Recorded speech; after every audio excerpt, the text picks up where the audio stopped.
The voice of the Seahawks, Steve Raible, joining us now. Steve, let's start with Tariq Woolen. He sets a Seahawks rookie record with his 6th interception this season. He's been outstanding. His closing speed is unbelievable. If you just watch this guy away from the ball, he's fun to watch. But what do you think about this as you called this game all afternoon? Had to be some crazy thoughts going through your mind up and down. I was wishing for a cold beverage is what I was wishing for. It was one of those games that you just knew was going to keep going back and forth. These two teams know each other, and even if there were some different players out there, you kind of knew what Sean McVay wanted to do with their offense. You understood with Bobby Wagner and Leonard Floyd the kind of things that their defense could do, Jalen Ramsey. And the key was Geno just keeping that offense cool and calm and moving right down the field. Woolen was, again, spectacular. Dave and I were talking about it in the booth. The way he is able with those long arms to reach around and knock a pass down from a guy, and that ball is literally delivered right here, and he's still able to break up the play. He's remarkable. He's a remarkable young man, and as I said on the air, I hope he stays for, like a quarter century. Well, you look at this game, Steve, and you look at the clutch performance of the Seahawks down the stretch. Geno leads them down the game-winning drive, and that was really a big feather in his cap. Oh, my goodness. It's one of those things that, quarterbacks are measured by certain things. Yeah, he's going to get a lot of kudos for his high percentage of completions and for his quarterback rating, and today throwing 3 more touchdowns. I mean, he's just done everything you could ask a guy to do. But sometimes you have to go above and beyond as the quarterback and the leader of the team, and part of that is leading your team down for a game-winning score. And that's what he did today. And the passes that he threw were so on the mark. That touchdown pass to DK could not have been thrown anywhere else than exactly where it was thrown, because there were 2 defenders, Jalen Ramsey being one of them, right there on the play. So hats off to Geno. He has done everything that Pete and the rest of the team has hoped he would do, and then some. So it's fun watching him. And, if they come down to the last second drives, so be it. Let's just keep winning these games. Well, you bring up a good point as far as Geno leading this team, because when Walker went down with the injury early on, yep, and then DJ Dallas comes in, he gets beat up a little bit, and he's hobbled. Then Tony Jones Jr. So now Geno's sitting there, he's got this guy out of Notre Dame who was an undrafted running back, and he's like, what am I going to do here? And that's when Metcalf and Lockett seemed to raise their game, and things kind of changed a little bit. They forced the Seahawks to do some different things and for Geno to lead them. Think about this. I'd be surprised if Tony Jones Jr. took any snaps with the offense during the week, the first-team offense. He probably did a lot of scout team stuff. So he was playing more of the Rams guys than he was Seahawks. And yet he came in, he made some good pickups, blocking for the quarterback. He ran the ball hard. He let one bounce off his hands on a pass. But, that's going to happen sometimes when you're just thrust into the football game. But he's a veteran.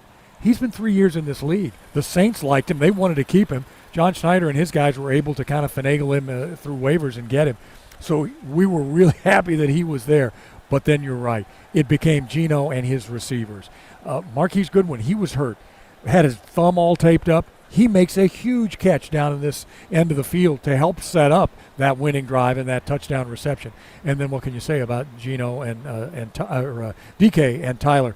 They just continue to make plays, and Geno doesn't have to put the ball right on him. If it's somewhere in the neighborhood, he knows those guys are going to go get it. Okay, so how huge was this win, Steve? I mean, obviously you can't afford to lose this game, and especially with the 49ers winning, but you really needed this one. Do you think that they were feeling a little pressure coming into this? Well, I think no more pressure than they would always feel. And I asked Pete this several times during the week, with all the guys the Rams don't have on the field, and how do you kind of coach that up in your players that this is just another game? He said, we do it every single week. Every game is a championship game. And I know it gets trite, but because that's what they say every single day they're out there, they're always prepared for these games that turn out to be this way, or a game like we had, last year against Jacksonville where we blew them out of the tub. It doesn't matter. You always come into the game prepared, and it took a while for the Seahawks defense to kind of get really into the swing of things. I mean, we didn't stop the run very well in the first half, but in the second half did a pretty good job. That secondary just got to be smothering, and then at the end, when the Rams really had to move the ball, here comes the pass rush.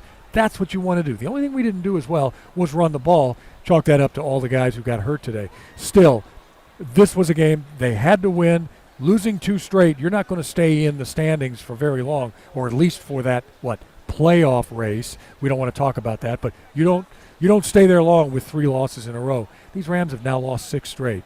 They're going to come out and play hard again Thursday night as they have the Raiders to take on. So that's just the National Football League. Okay, I know you enjoyed calling Bobby Wagner's number for years. We gave him a lot of praise earlier in the show about the way he came out today with his 2 sacks, but it was the interception there that was controversial. I want your opinion about that and the fact that have you ever seen Pete Carroll that heated with the referee? Oh my goodness, watching that replay was just like, wow. No, and Pete was taking between doing his bit with the referees and yelling at them. He's trying to hold back his team, who were also yelling at the referees.